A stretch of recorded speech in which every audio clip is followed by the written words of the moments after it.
Good morning. I am an employee of the London Ambulance Service, where I have worked since the onset of COVID-19. Like many of my colleagues, I feel burnt out and desperate for meaningful changes, whether it's a much-needed cash injection to hire more staff, a pay rise, or anything that could make our work even 5% easier. But instead, we're being burdened with ineffective measures that only add to the chaos. One of these measures is the introduction of new clinical safety escalation levels, which have gone from 4 to 6. Previously, we had green, business as usual; yellow, slight strain but manageable; orange, calls referred to 111 with handovers expected in 30 minutes; and blue, most calls referred to 111, with LAS even paying for taxis to transport some patients. Now, 2 additional levels have been introduced: red and purple. Red is essentially an escalation of blue, with handovers at hospitals meant to be completed in 15 minutes, while over 150 calls are held in a single sector. This has never worked. Crews often end up stuck in ambulances with patients for hours because hospitals are beyond capacity.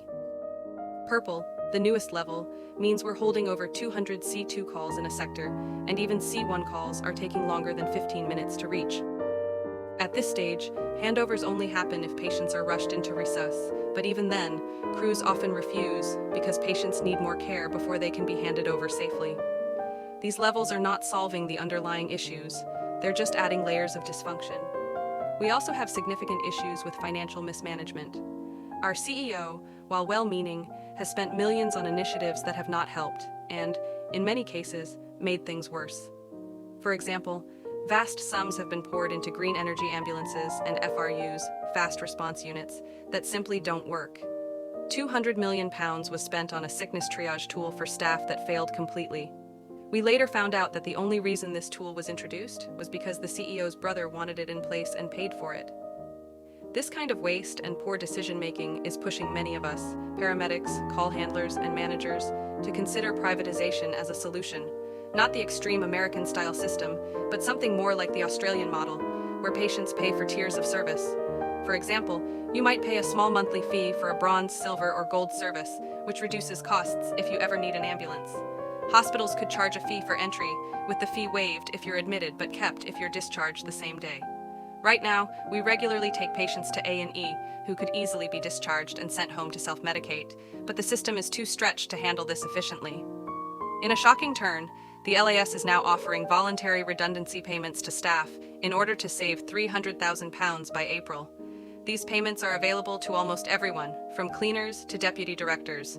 Some departments, such as the Vehicle Resource Coordination Team, VRC, and scheduling, are rumored to be facing mandatory redundancies. Even more worrying, the safeguarding department is being sold off to a private company because head office claims it's cheaper to outsource. To add insult to injury, there are plans to reintroduce the GoodShape app, even though it failed miserably the first time around. It's frustrating to see where this is heading. If things continue as they are, the NHS will no longer be free in the next 2 to 6 months. What's even more heartbreaking is knowing that the people who abuse the NHS to its bare bones, seeking treatment for minor issues and misusing the system, will be the first to blame its collapse on others, especially immigrants, who actually don't abuse the system nearly as much as some would believe. This may seem like a rant, but it comes from a place of deep concern. I needed to share this so people understand what's happening behind the scenes. Many thanks, a tired, frustrated NHS worker.